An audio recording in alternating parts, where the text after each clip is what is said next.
Գյուրջան Կասկադ 60 ամիս փուլային վճարում բազմաթիվ առավելություններ։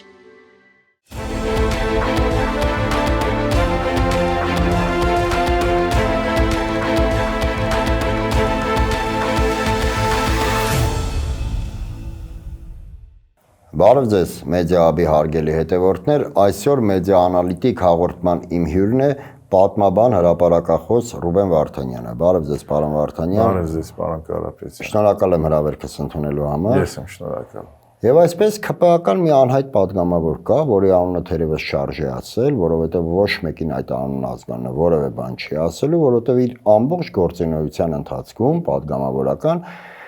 նա ասել է ընդամենը մեկ նախադասություն. գործընթացներ են տեղի ունենում։ Ու այդ նախադասությունն էլ ինքն իրանով այնքան պրիմիտիվ է, որ ճշմարտացի է։ Իրականում գործընթացներ են տեղի ունենում, սակայն բոլոր գործընթացները, որոնք տեղի են ունենում, ի վնաս Հայաստանի Հանրապետությանն, հայ ժողովրդի արժանապատվության հաշվին։ Ու հենց արժանապատվության համատեքստում անդրադառնանք վերջին իրադարձությանը, այն է, որ Բաքվի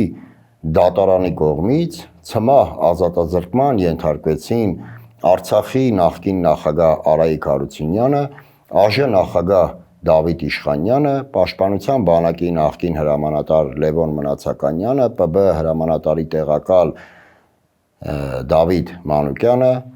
արտգործ նախարար Դավիթ Բաբայանը եւ 20 տարվա ազատազրկման ենթարկվեցին Արցախի նախկին նախագահներ Արկադի Ղուկասյանը եւ Բակո Սահակյանը։ Այն էլ 20 տարի դատապարտվեցին միայն այն բանի համար, որ Ադրբեջանի քրեական օրենսգրքով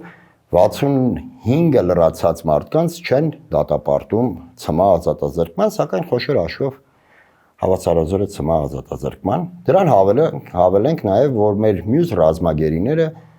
19, 18, 16, 15 տարիների ազատազրկման ենթարկվեցին այդ շինծու գործերով։ Սպասվում էր, որ Հայաստանի իշխանությունների կողմից պետք է լինի գոնե արձագանք, գոնե ներքին լսարանի համար արձագանք, սակայն տեսնում ենք քար լռություն։ Հիմա ինչով է պայմանավորված Հայաստանի իշխանությունների այդ քար լռությունը։ Գիտեք, եթե մենք համադրություն կատարենք, այսինքն երբ որ Փաշինյանն ու Ալիևը չէ, ինչ-որ մրցանակներ էին ստանում։ Զայեդի մրցանակը, հա, այսպես առանց այդ բանի մեջ մանրամասնությունների մեջ խորանալու, նույն համընկնումը չէ տեղի ունեցել, այսինքն այդ գործընթացի Զայեդի մրցանակների ստացման ժամանակ փաստորեն, այսպես ժամային տարբերություններով շատ քիչ, ձեր նշված մեր հայրենակիցները դատապարտվեցին Բաքվում այդպիսի ծանր հոդվածների, բարժաչափի եւ այլն եւ այլն։ Եվ իշխանության դեպքում, եթե սա բնական է, հասարակության մեջ, այսինքն ակտիվ էլեմենտների կողմից, սա նույնպես անցավ կարծես այսպես աննկատ։ Սա շատ խոսում է նրա մասին, որ վարչակազմը պարզ է։ Այսինքն տեսեք, փաստորեն սա պիտի լիներ Հայաստանի համար, Հայաստանի ղեկավարության համար անարգանքի մի այսպես ասած դրսևորում իրենց նկատմամբ, չէ՞։ Իրենք պիտի ինչ-որ մի աղմուկ բարձրացնեին, նույնիսկ հրաժարվեին այդ մրցանակից եւ այլն։ Ինչ-որ մի դեմարշ լիներ, որ դուք փաստորեն ոնց որ մեզ հեգնեք, մենք ինչ ենք գնում ենք ձեռքսեղման, դուք մեր հայրենակիցներին փոխանակ բերեք, որպես ինչ-որ դրական քայլ, ժեստ, այսպես ազատության գոնե հուշեք, որ տանում եք դեպի հակառակը, դուք տանում եք ցմահ ազատազրկման, այսպես ասած, էլի հայ մարդկանց։ Թողնենք արդեն քաղաքականություն այդտեղ մեզ համար առնվազն պիտի որևէ նշանակություն չէ։ Ով էր, ում հետ էր, ինչ պաշտոնյա էր, ինչ արեց, որ ժամանակ, այլևս դա փակված թեմա պիտի լինի գոնե բարոյական մարդկանց համար։ Եվ Հայաստանի քար լռությունը ոչ միայն ուղղված էր Հայաստանի ղեկավարության ներքին լսարանին, այլ նաև արտաքին, փաստորեն Հայաստանի այսօրվա ԿՊԱ-ական վարչակազմը եւ Ալիևյան ռեժիմը համահունչ են գնում։ Այստեղից մենք կարող ենք հասկանալ սպասվող, խոսվող խաղաղության, ճակերտների մեջ խաղաղություն, որը խաղաղություն լինում է երկու իրավազոր, իրար հակակշռել կարողացող ուժերի, միավորների, պետությունների, երկրների, ժողովուրդների, քաղաքացիների միջև։ Եթե մեկը մյուսին կարող է կուլ տալ, Սա պատմական տրամաբանությամբ եւ քաղաքական էլեմենտարիզությամբ չի կարող լինել խաղաղություն։ Կապիտուլյացիա։ Սա կապիտուլյացիա է, որը այս կամ այն պայմաններից դրդված ելնելով, որտեղ խաղացողները տարածաշրջանում մենակ Հայաստանն ու Ադրբեջանը չեն, այսինքն շահերի եւ ռիսկերի համադրում, հակակշռում բախումներ կան, այնպես որ տարբեր գործոնների, գործընթացների հաշվին ինքը ընթացքում տարբեր ձևով բովանդակություն է ստանում, բայց ընդհանուր առմամբ, եթե դու չես կարող հակակշռել եւ սա հենց այս դեմարշը Ադրբեջանի կողմից, հերթական ապտակ Ադրբեջանի եւ ԿՊ-ական չասենք հայկական, ԿՊ-ական լռությունը ընդունել օրինակ ժամանակավոր են հայկական պաշտոնեական դիրքը ներկայացնում, Հայաստան ներկայացնում, ի պաշտոն է։ Սա ցույց է տալիս, որ ստիպված կամ գաղափարապես ըստ ծրագրի իրենք համահունչ են գնում այս ամեն ինչին։ Բայց նայեք, պարոն Վարդանյան, շղթան եկեք իրադարձությունների հետևենք։ Նայեք, գուցե 1-2 օրով խառնեմ իրադարձությունները, սակայն դրանք ամբողջը մի շղթայի մեջ են։ Վահագն Խաչատուրյանը, որը հանգամանքների բերումով զբաղեցնում է Հայաստանի Հանրապետության նախագահի պաշտոնը, շնորհակալություն էր հայտնում քծնանքով ընդ որում, շնորհակալություն էր հայտնում Ալիևին եւ հռչակում էր մեր երկու պետությունները, նկատի ունի Հայաստան, Ադրբեջան, բան եւ այլն։ Դրանից հետո Նիկոլ Փաշինյանը շնորհավորում էր Ադրբեջանին ու ադրբեջանցիների ժողովրդին, ներկայացնում են խաղաղությունը որպես փաստ, հաստատված փաստ, խաղաղության դարաշրջան, տարբեր ձևակերպումներով եւ այլն, հանկարծ այդ ամենի ֆոնին Ալիևը ոչ թե մեսիջ է հղում, որ մենք այո խաղաղության դարաշրջանում ենք Հայաստանի հետ եւ այլն, ականատես ենք լինում Բաքվի դատարանի կողմից նմանատիպ վճիռների։ Հիմա Ալիևը այդ քայլով արդյոք միայն ուզում է ցույց տալ, որ իրենք այնուամենայնիվ ատում են հայերին, հայ ժողովրդին, Հայաստանի Հանրապետության գոյությունը առհասարակ, թե դա որոշակի նպատակ է հետապնդում, ինչ համատեքստում եմ ասում, այն որ տարածքային կորզումների կարող է գնալ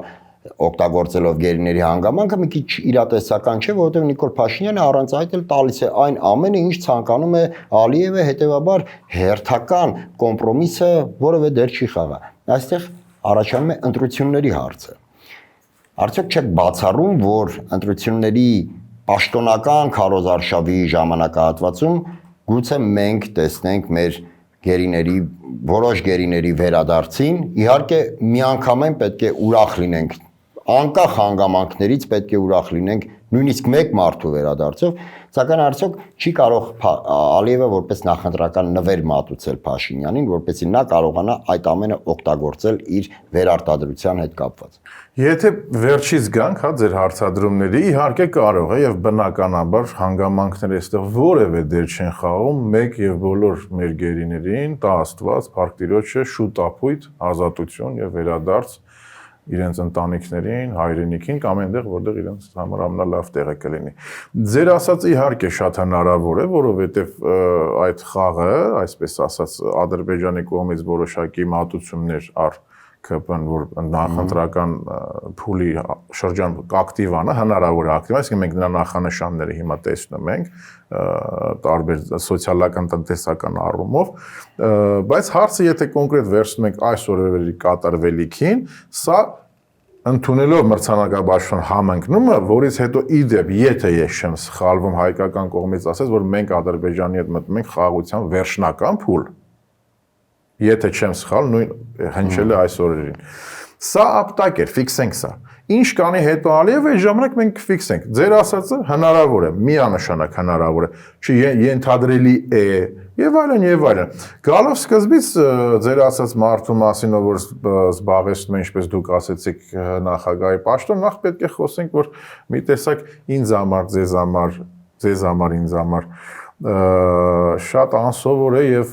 նաեւ էմոցիոնալ առումով անընդունելի, երբ որ հին տղերքը, հա, շարժման տղերքը, պատերազմի տղերքը, բանը այսպիսի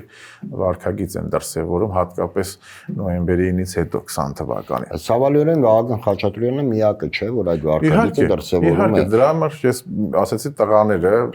այսինքն այն խումբը, ովքեր այդ պատկանելիությունն են մեր հերոսական շրջանին, անկախություն, հաղթանակ, բանակաշինություն, պետության կառուցում եւ ինչ որ դեր են ունեցել, շատ քիչ, բայց դեր ունեցել են, հատկապես անվանական դեր ունեն եւ այսօր այս վարքագիծն են դրսեւորում։ Իրենց պահվածքը ձեր նշած պահվածքը Ադրբեջան, դա որևէ ձեւով քաղաքականության դիվանագիտության մեջ չի տեղառնում, դա լաքեական պահվածք է։ Հարեմական պահվածք է, երբ որ տիրոջ նախընտրությունն են փորձում հայցել կամ նրա որ կարող է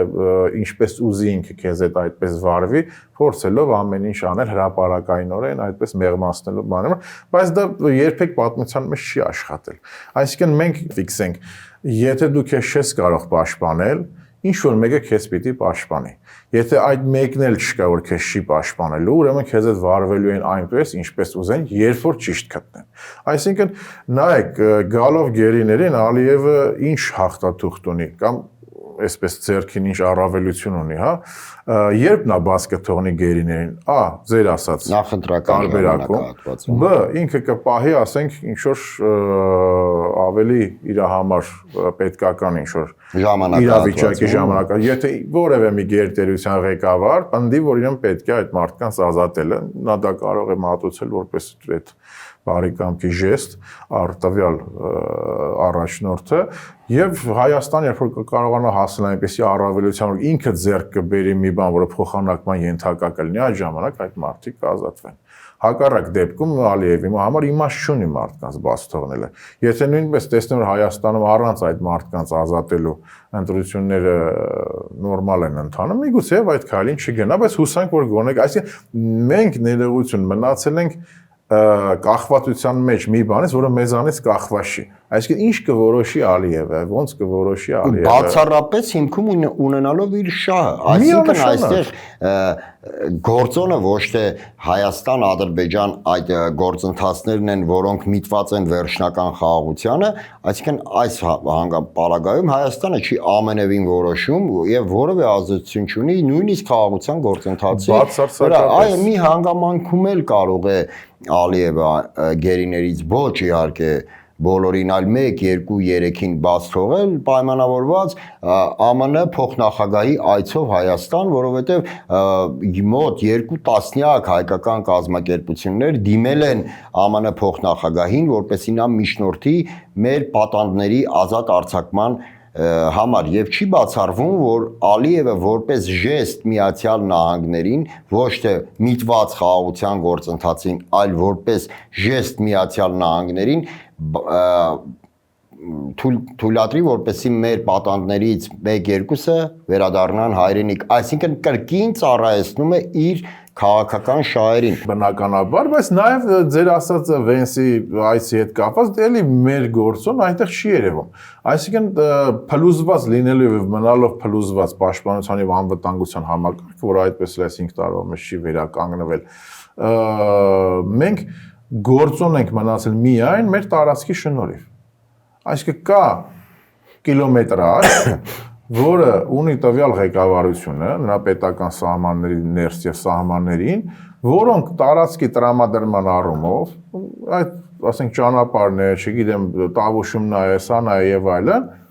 կարողանում են միջազգային խաղի մեջ պահպանել իրենց նկատմամբ դրական վերաբերմունք կամ նորմալ վերաբերմունք, որ համաձայնություն կա, որպեսզի այս մարդկանց չտապալեն կամ թողնեն, որ իրենք ինչ-որ անում են ներսում անեն, մնան իշխանության, որովհետև նրանք էլ այլևս մի ծրագրի համաձայնության մի մաս են։ Բայց այդ դա քննարկել, թե ինչքանով է դա մեր շահերից բխում, ոչ թե ԿՊ-ի շահերից բխում։ Այս է մեր ներքին լսարանի խնդիրը, ընտրության գնացողների խնդիրը։ Բայց Նիկոլ Փաշինյանը մանիպուլացնում է այս ամբողջ գործընթացը ընտրողների համար, ներկայացնում է իրենց որպես խաղաղության կուսակցություն, խաղաղության ուժ, այսինքն խաղաղությունը ինքը համարում է որպես արդեն վերջնական կայացած փաստ եւ հանրությանը պարզապես շանտաժի է ենթարկում, որ ցանկացած մեկ այլ ուժ, որը կգա իշխանության, որը կփոխարինի ԿՊ-ին, դա նշանակում է պատերազմ։ Այսինքն նա քարոզարշավի է գնում ոչ թե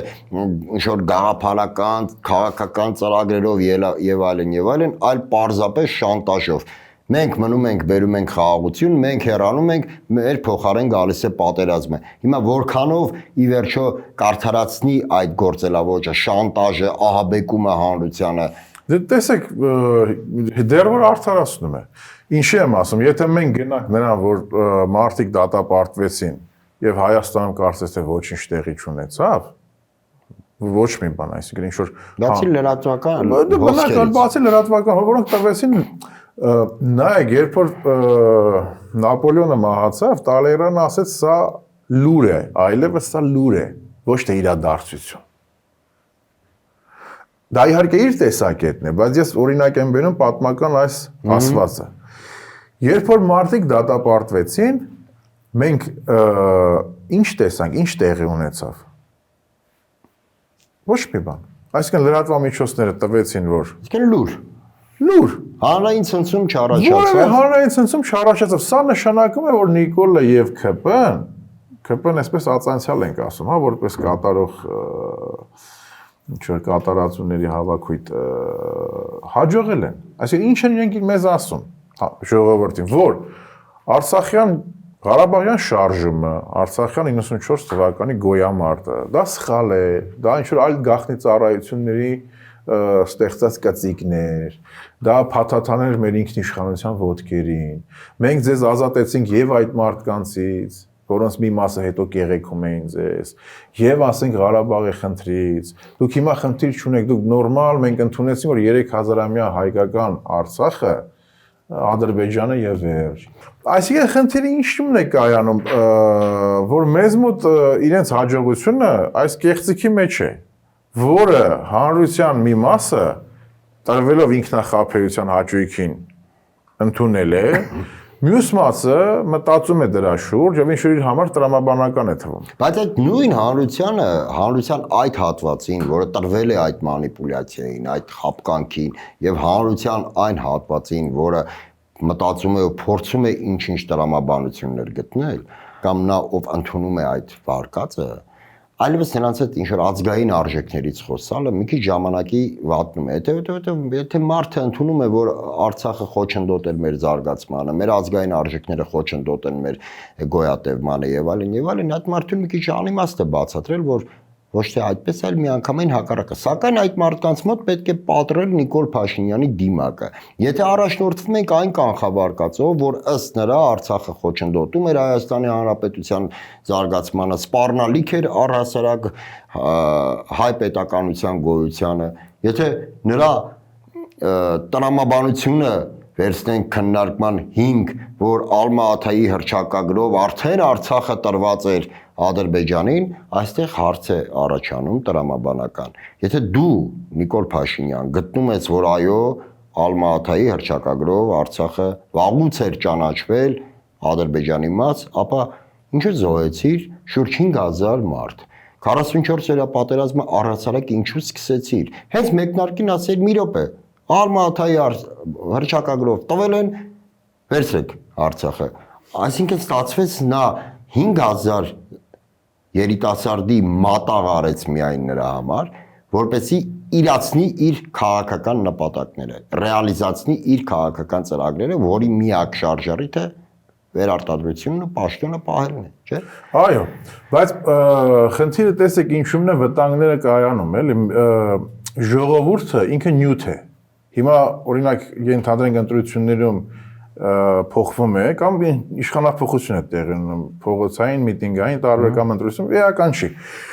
Եվ գալիս է մի ռազմական առաջնորդ։ Պատկերացրեք շատ 3, 4, 5, 6 ամսվա ընթացքում այս ժողովուրդը շատ մարտական, մարտունակ, շատ այսպես, այսինքն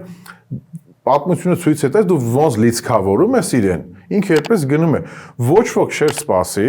որ չնայած մարդը չի փոխվում իր բնության մեջ, բայց ոչ ոք չէր սպասի, որ օրինակ ամենաքաղաքակիրթ ազգը աշխարհի կամ ազգերից մեկը գերմանացիները կենթարկվեն հիտլերյան նացիոնալ սոցիալիզմին, այդ քարոզչությանը եւ մարդկանց անկախ տարիքից սերից օճառ կսարքեն իրենց վառարաններում եւ նման բաներ կամ կպատրաստեն սեղանները ճամբարային կալանավորների ոսկորներից։ Սա խոսքը գնում է ոչ թե ինչ-որ մի բարբարոս ժողովրդի մասին, ցեղային իր ինստինկտներով, այլ ամենաքաղաքակիրթ ազգերից մեկի մասին, համաշխարհային արտիեզերական առումով, որը մարդկությանը ոչ ոք ավելի շատ չի տվել, քան իրենք։ Իրենք էլ ոչ wokից պակաս չեն։ Այնպես որ ի՞նչն է խնդիրը, այսինքն ստացվեց որ մեր երրորդ հանրապետությունը ըստ նիկոլիզմի եւ իրեն պաշտպանողների եղել է կեղծիք։ Ինչու՞մն է խնդիրը, այսինքն սխալ էր Ղարաբաղյան շարժումը, սխալ էր անկախ ապստամբական շարժումը, սխալ էր անկախական շարժումը, երրորդ հանրապետությունը ըստ իրեն սխալ էր, Արցախյան պատերազմը մեծ էր պարտադրված, ոչ թե մենք էինք սկսել 94 թվի։ Դա սխալ էր, բանակը ինչ բանակ չի եղել, մենք ենք այս ելակ բանակ եւ այլն, այս կողմենք մենք ենք բանակը հիմա նոր ստեղծում, այս իր խնդիրը միտումնավոր Իդեպ նա ասում մենք հայտնվել ենք խաչմերուկում ու չենք գիտակցում մեր տեղը։ Դա ինքը չէր գիտակցում, կամ միտումնավոր է ասում, կամ ինքը շփոթված է եղել։ Հարցը նա է, որ ինչու՞մն է խնդիրը, պարոն Կարապետյան, Կարեն ջան, որ ոչ ոք կասկածի տակ չի դնում այս մարդու ասածները։ Նույնիսկ մտածող մարդիկ կան, որոնք էտալոնային նշանակություն ունեն, իրենց միտք արտադրությամբ, անցած ճանապարհով։ Երբ որ շատ լուրջ խորաթափանց թեմաների մասին խոսում ես, զրուցում ես, հիացած ես իրենցով, գալիս հասնում ես ինչ որ մի կետի, որը կոչվում է նիկոլիզմ, ԿՊ վարչակ։ Կախում է, չէ՞։ Այդտեղ անջատվում է ուղղակի։ Եվ դառնում ես ուղիղ նայում ու ասում է, իրեն հարցում ես դու չես կասկածում ոչ մի բանի վրա։ Լավ, ասենք նույնիսկ գիտության մեջ, այսպես է, չէ՞, փաստ, կասկած, բանավեճ։ Այսպես է, չէ՞, ընթացքը։ Հիմա ի՞նչն է խնդիրը, Նիկոլը փաստորեն կարողացավ։ Ես չեմ ասում որ դրանից առաջ մենք ունեցել ենք կուր, հայրենասիրական, ազգային, ռազմական, ռազմատենչ մարտունակ հասարակություն։ Եվ դրա համար ինքը հեշտ կարողացավ այստեղ ներքին առումով հասնելու հաջողության։ Նիկոլ Փաշինյանը զարգացրեց այն թաքնված ստորին բնազդները, որի ծիլերը կային։ Միանշանակ։ Ինքն իրանով նորություն որպես այդպեսի բերել, նա պարզապես գտել է, նա դրականը թողել է, դրականը երկրորդել է, ավելին ասեմ, դրականը արժե զրկել է, ամբողջ շեշտադրումը դրել է բացասական ծիլերի վրա եւ սկսել է զարգացնել, ջրել այդ ծիլերը։ Այսինքն ինքը տանում է շփոթության մեջ, ծածկելով կարևոր էլեմենտների հարցերը, ասես անվտանգության հարցերը, չէ՞, ի վերջո նաև մշակույթն է ազգային անվտանգ։ Ի վերջո ազգային անվտանգության միջուկը դա ինքնությունն է։ Ինքնության պահպանումը, պաշտպանումը, զարգացումը, նախ ինչ է նշանակում ինքնություն, որպեսզի մենք հասկանանք, մենք ինչի կարող ենք, ինչն ենք պաշտպանում։ Այսինքն Չարենցի հարցադրումը ես շատ հաճախ եմ ասում, ով ենք մենք, որտեղից ենք գալիս, ուր ենք գնում, միջև որ ասել բաց, չկա պատասխան։ Բայց Նիկոլը կարողացել է իրեն այսպես ասած կուրորեն հետևորդների, մտավորականների, տարբեր սոցիալական խավերի, դասակարգների, քաղաքացիների մարդկանց հավաքել, իրեն հետևորդ դարձնել եւ պետության բոլոր մեխանիզմները, հատկապես լրատվական, քարոզչական մեխանիզմները, ոչ այդքան ուժային, որոնք մենք տեսնում ենք ինչեր են անում, պատկերացրեք ավելի շատ դարձնել, այսինքն քարոզչությունը դարձնել մամլիչ մի մեքենա։ Մեքենա էլ չասեմ, որովհետև դա առանձին կարգապատ, բայց մամլիչ ձև ու էություն տալու նրան։ Եվ այստեղ դիցուկ, այսինքն մենք տեսնենք, որ այսպիսի իրադարձություններ, երբ որ հայ մարդկանց դատապարտում են, ցմա, հասարակության մեջ կարծես ասենք, չգիտեմ, որևէ սոցիալական արձագանք չեն ստանում։ Իդեպ այդ մամլիչ գործընթացի ընթացքում Նիկոլ Փաշինյանը ստորաբար մանիպուլացնում է թե անհատների խոսքը, թե քաղաքական ուժերի գործը։ Օրինակ նայեք, նա սիրում է հաճախ կրկնել եւ վերջերս էլ ինչ որ չեմ հիշում ում հետ հանդիպման ժամանակ ուսանողներ էին թե ինչ էականը դա չի հանդիպման ժամանակ ասաց որ մեր անվտանգային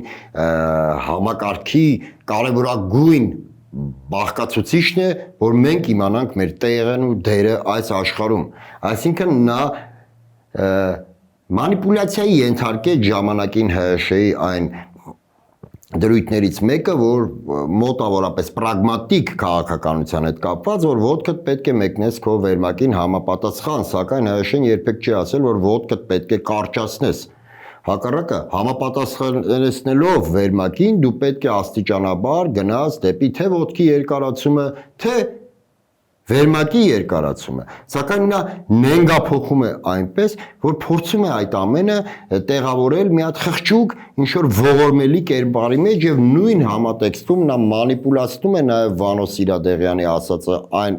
առումով եւ Վանո Սիրադեղյանն էր չի ասում, որ հայերը սիրում են իրական Հայաստանը վերածել պատմականի, այնուհետեւ սիրով կապվել պատմական Հայաստանի հետ եւ այլն, սակայն Վանո Սիրադեղյանը չէր առաջացնում կեղծ հակադրություն պատմական ու իրական Հայաստանի մեջ, այլ հակառակը ավելի էր ամրացնում այդ կապը ու ավելի էր կարևորում պետականությունը, իսկ Նիկոլ Փաշինյանը նենգափոխեց Վանո Սիրադեղյանին, առաջացրեց կեղծ հակադրություն պատմական ու իրական Հայաստանների միջև եւ փորձում է գցել մյուսների գրպանը իր այս ազգադավ գործունեությունը եւ պատմադավ։ Նայեք, Նիկոլ Փաշինյանը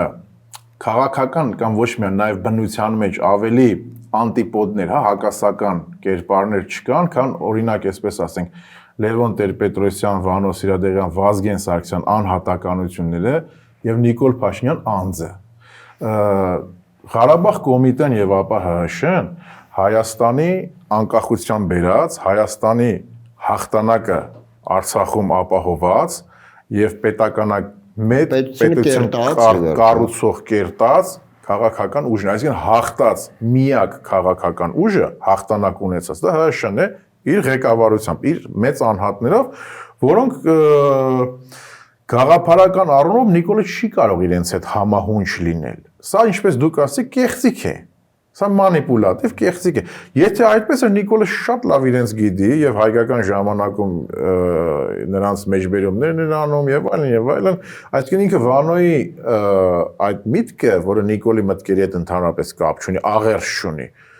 շատ լավ գիտեր, դրա համար պետք չէր ասենք սկզբից ворթեգրել ծայրահեղական քաղաքական կեցվածք, որը հանգեցրեց ի վերջո պատերազմին, ինչու է այս բաները Ալիևը անում։ Բայց Նիկոլը նրան լեգիտիմություն է տվել իր արտահայտությունը։ Բացի լեգիտիմությունից, տեսեք, ինքը ինչ որ մի տղա, այսպես ասած, որ այսպես եկավ հայտնվեց քայլելով իշխանության, ասաց ես կոչ կանեմ Բաքվին, կոչ կանեմ, որ Ադրբեջանում տապալ են իշխանության։ Հիշում եք երկու բան եմ ասելու, որ Ադրբեջանը հեղափոխություն լինի, բան լինի, հաջորդ օրը սկսեց պատերազմ։ Հա, այսպես երկու անգամ ասա ասել տարբեր կարճ հատվածի ընթացքում։ Եվ Ալիևի համար քաղաքական այս էլեմենտը անհասկանալի էր, թե ով է, որ գալիս ասում է ես քեզ այդ զրոյական կետից եմ հիմա սկսելու, այսինքն դուք ինչ աշխատել եք, բան իմ վեճը չի, մեղմ ասած, հա, ես քեզ հիմա ասում Բաքվում այլևս իշխանության չես լինի։ Ոնց որ ստեղը բան արեցի, բան, Հա, այդպես քայլելով այդպես է մի բան, հա, այսպես բաներ կամ ասենք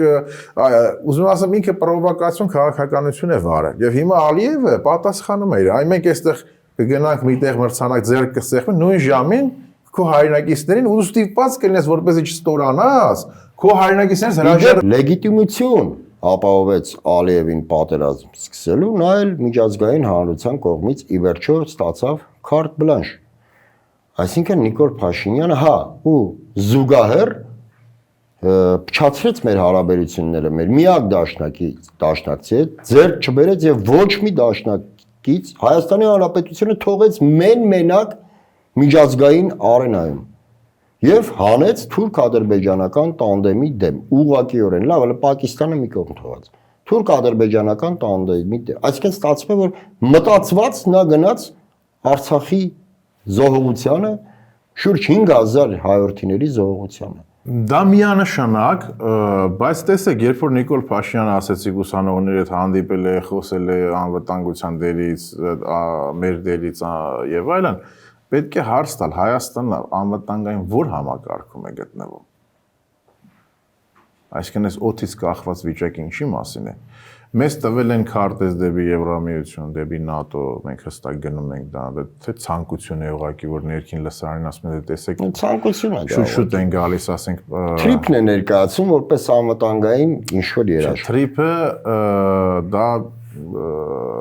շատ լուրջ ծրագիր է իր քաղաքական գեոպոլիտիկ համաշխարհային իմաստով։ Բայց ոչ որպես անվտանգության։ Ոչ որպես անվտանգության, թրիփը ինքը շատ խորություններ ու նրբություններ ունի եւ բնականաբար օրվա վարչակազմը ուղղակի կատարում է այսօրվա հրահանգը, որպեսզի ներկայացնի դա ոչ այնպես ինչպես որ ես չեմ ասում թրիփը, խնդիրը նա է որ դու պիտի չունենայիր այդպիսի մի բան։ Այսինքն մենք գիտենք որ տվյալ ճանապարհը մեր պետության անվտանգության ինքնիշխանության առումով անցանկալի է։ Խոսքը թրիփի մասին չի, խոսքը ամերիկացիների մասին, այլ նրա մասին, որ դու քո այս ճանապարհը, եթե նույնիսկ արևմուտքին Թուրքիայի ուսերով բերում է դեպի Միջին Ասիա եւ թուրքերին մեծ թուրանի ճանապարհ է բացում ուղիղ, սա նաեւ Ադրբեջանին դարձնում է մեծ Ադրբեջան, այսինքն Ադրբեջանի տարածաշրջանային գործոնը ել ավելի ավելանում է, ել ավելի, որովհետեւ նախ պետք է հասկանալ, թե բացի հայկական սխալ քաղաքականությունից Ադրբեջանին այս ամեն ինչը թույլ է տրվում, որտեղ ինքը այդ պետությունը չի, այդ առաջնորդը չի, որպեսզի կարողանա այսպես աչուձախ անել, էլի։ Ինչու են իրեն այդպես սնում, ուժեղացնում, դարձնում, ասենք, շատ արագ դարձեցին Կովկասում պարտված պետությունից գործոն, ամենաուժեղ բանակը ունի, միակ հաղթած ղեկավարն է, միակ հաղթած պետությունն է, չէ՞, ասենք վրացիներն էլ իրենց խնդիրը չեն լուծել, հայերն էլ պարտվեցին, այսինքն այս բանում։ Եվ այստեղ Իրանի գործոնը պետք է մենք հաշվի առնենք, հետևենք, տարբեր համադրություններ կան։ Հարցը, բայց գիտեք ինչի մեջ է, պարոն Կարապետյան, որ ես էլի եմ ասում, քաղաքացում ժողովրդին ամենավերջում է պետք մեղադրել, բայց գոնե հասուն մարդիկ տարական դաստիարակություն ու թեթև կրթություն ունեցող, այսպես թեթև ասելով տարական նաև կրթություն, պետք է մի քիչ կարողանան այս ամեն ինչի մեջ ոգևորվածություն հետ միասին տեսնել արդյոք այստեղ ինչ որ ջրի տակ թաքնված խութեր չկան։ Մենք տեսնում ենք, որ ամբողջ աշխարհը գեր զինվում է, ոչ թե զինվում է, այլ գեր զինվում է։ Մենք զինաթափվում։ Մենք զինաթափվում ենք, մենք կրճատում ենք, մենք այսինքն գնում ենք դեպի ամբողջ շեշտադրումը դրված է ատեստավորման վրա։ Ես կասեմ աշխատավարձերի։ Կարելի է կարծել, որ աշխատավարձը եւ առանցքը դառնում է անվտանգության առում ոստիկանությունը։ Այսինքն գլխավոր, որտեվ քանի որ վարչակազմը շեշտը դրել է իշխանության պահպանման վրա, ժամանակ ինձ պետք է ոստիկանություն։ Այն նույն վարչակազմը, որը ժամանակին ասում էր ոստիկաններին ուղարկեք սահմաններ։ Նույնիսկ նա է, որ ասում էր բանը խոսում էր ոստիկանապետության մասին, բան եւ այն, հիմա մենք հիշում ենք, որ այդ Բաղրամյանի միտինգներից հետո Նիկոլը ասաց, որ պետության առանցքը ոստիկանությունն է։ Ու ասաց, որ ոստիկանությունը չի կարող գործել առանց ուժ գործադրել։ Միանշանակ։ Առաջ մենք ասում ենք, որ պետության անվտանգության գլխավոր երաշխավորը թե ներսում թե դերսում դա բանակն է։ Այսինքն մենք բազմիցս գիտենք նաև Վազգենի Սարգսյան գաղափարախոսությունը, ով բանակի շարժիչ ուժն էր, որ առանց բանակի, այսպես շատ կոպիտ եմ ասում, էլի Հայաստանը չի լինելու։ Եթե մենք Մոնտենասը որ փակենք մեր վերջին էջը, եթե Ղարաբաղը կորցնենք, Վազգենն էլ ասում էր, որ Շուշին մեր անառիկ ամրոց է, թշնամին զարկվելու է, փշրվի 500-5000 տարի։ Այս երբ որ Նիկոլը փորձում է ամեն ինչը խեղաթյուրել, նույն Վանոն, ասենք, պատմական ընկալումից էր գալիս։ Չէր սկսում ինչ որ հերքում ու սկսում իդե։ Եվ վերջից չէր գնում սկիզբ, այլ սկզբից գալիս էր դեպի ընթացք, այսպես ասած։ Եվ ուզում եմ ասել, որ խնդիրը տարական պատասխանատվության մեջ է։ Մենք մեր քաղաքական ուժերը, սա նաև մենք պիտի խոսենք ընդդիմության մասին, որոնց տկարության, թուլության պատճառով կարողացավ ԿՊ-ն այսպես սանձարձակ դառնալ։ Դա ինչ խոսք է առհամար մեկ ամբյոնից։ Չէ, պարլամենտի ամբյոնն է ասել, այդ ինչ լեքսիկոն է, դա ինչ հայոյություն է agrete ամեն մի նիստին, վարչապետի բերանից հնչող մնացածից տարածող։ Պարոն Վարդանյան, քանի որ ժամանակը ցավալիորեն սուղ է, եկեք շատ մի կարևոր թեմայի անդրադառնանք, որը նաև այդ թեման նույնպես գոյաբանական խնդիր է իր մեջ պարունակում։ Այս պահին փաստենք, որ բանտերում են գտնվում 4 սրբազաններ, տարբեր շինծու մեղադրանքներով, նույնիսկ ծիծաղելի մեղադրանքներով, օրինակ մեկի միջոցով մի ինչ-որ երրորդի գրպանը թմրանյութ գցել, նույնիսկ ծիծաղելի, բայց փաստն այն է, որ բանտերում են գտնվում 4 սրբազաններ։ Ավստրիայում սպասվող եպիսկոպոսած ժողովը վիժեցնելու համար, այսպես ասած, Նիկոլ Փաշինյանը քրեական մեղադրանքներ է հարուցել եւս 7 եպիսկոպոսների նկատմամբ եւ առաջիկայում սպասվում է, որ էլի մենք կտեսնենք հարուցված մեղադրանքներ եւ արգելել են նրանց ելքը Հայաստանից։ Եվ ամեն ինչ հուշում է, ամեն ինչ տանում է դեպի նա, որ վերջնաարդյունքում մեղադրանք է հարուցվելու եւ կալանավորվելու նաեւ ամենայն հայոց կաթողիկոսը։ Այսինքն այդ կուսակրոնության ուխտի խախտում այդ տափակաբանությունները դրենք մի կողմ։ Այսինքն Նիկոլ Փաշինյանը խալխլում է նաեւ հայ եկեղեցու հիմքերը, խալխլում է նաեւ մեր հոգեվոր ուժը, մեր հոգեվոր հենարանը։ Հիմա ինչ ի վերջո անկասելի գործընթացներ չեն լինում։ Ինչպես է հնարավոր կասեցնել Նիկոլ Փաշինյանի այս ազգադավ, պետականադավ եւ հոգեվորադավ այս ընթացքը։ Ո՞վ է կասեցնելու, ինչ մեթոդաբանությամբ, ինչպես։ Վերջից, հա, էլի հարցի, նայեք, այսինքն քաղաքականության մեջ երկու գործոն կա՝ իշխանություն, ընդդիմություն։ Մեկը իշխանության զսպող այդ լծակը դա ընդդիմությունն է։ Ինչքան որ ընդդիմությունը թույլ եղավ, այդքան իշխանությունը դառնալու է ավելի ագրեսիվ, ավելի այսպես սանձարձակ, ավելի այսպես կուլ տվող, ավելի այսպես ոտնահարող բանան։ Հա, բայց լավ, այս մի կներեք որ մի բան ընդհատում ենք։ Լավ, գոնե այս հարցում չէ՞ որ իշխանությունն էլ է, չէ՞ քրիստոնյա, հայ առաքելական եկեղեցու հետևորդներ, այսինքն հասկացում եմ ինչի։ Հիմա գալով հարցի սկիզբը, այսինքն տեսեք, նախ Նիկոլի համար քաղաքական ամենամեծ վտանգը Բագրատ Սրբազանի շարժումը։ Քաղաքական այդ գործընթացներ, որը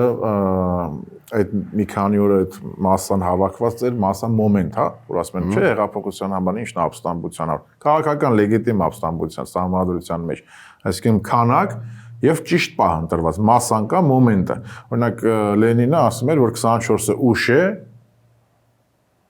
24-ը շուտ է, 25-ը ուշ է, խփելու են գիշերը։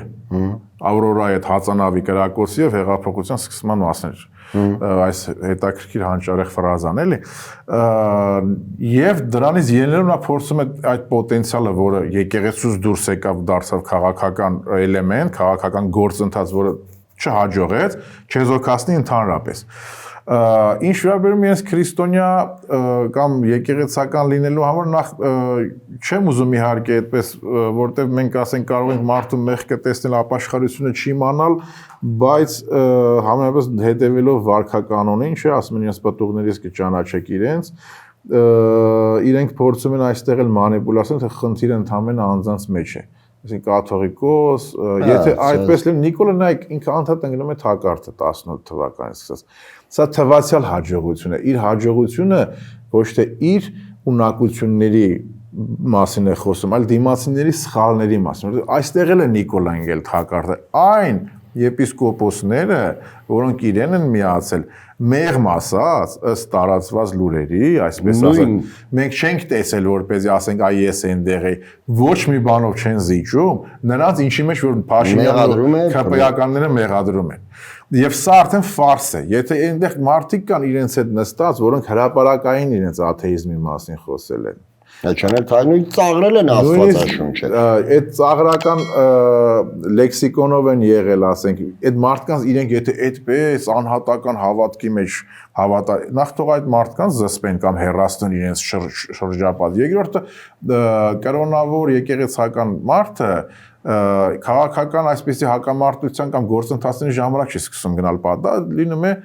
իր կենսակերպը, ոչ այդպես հավաքվում են, բայց շատ ասենք Շրջիկ հավաքածյաններ լավ ձևակերպում է դրված։ Այսպես ինչ որ գնում եմ տեղ բան կա այս ամեն ինչ, բացի կեղծիքից։ Եկեղեցուն ոչ թե փառաբանում են Աստծուն, այլ ծափահարում են Նիկոլ Փաշինյանին։ Այո, ծափահարում են, բայց ինչու՞մն է խնդիրը, եթե ինքը անձանց առումով հաջողի, որտեվ իր դեմ էլի եմ ասում, դիմադրությունը շատ թույլ է հիմա։ Եկեղեցուն եթե հասավ ինքը եւ սկսեց փորձել բարեփոխումներ անել եկեղեցու մեջ, այսինքն հայ առաքելական եկեղեցին ձևափոխել, դարձնել սովորական կրոնական կազմակերպ եւ իր ձևն ու բաբա, այդ քարի վրա ինքը փշրվելու է։ Աստված տա Նիկոլ Փաշինյանը փշրվի օր առաջ։ Շնորհակալ եմ պարոն Վարդանյան նման հետաքրքիր զրույցի համար։ Մեդիահաբի հարգելի հետևորդներ, հիշեցնեմ, որ զրուցում էի պատմաբան հրապարակախոս Ռուբեն Վարդանյանի հետ։ Այսօր այսքանը, շնորհակալ եմ, կհանդիպենք։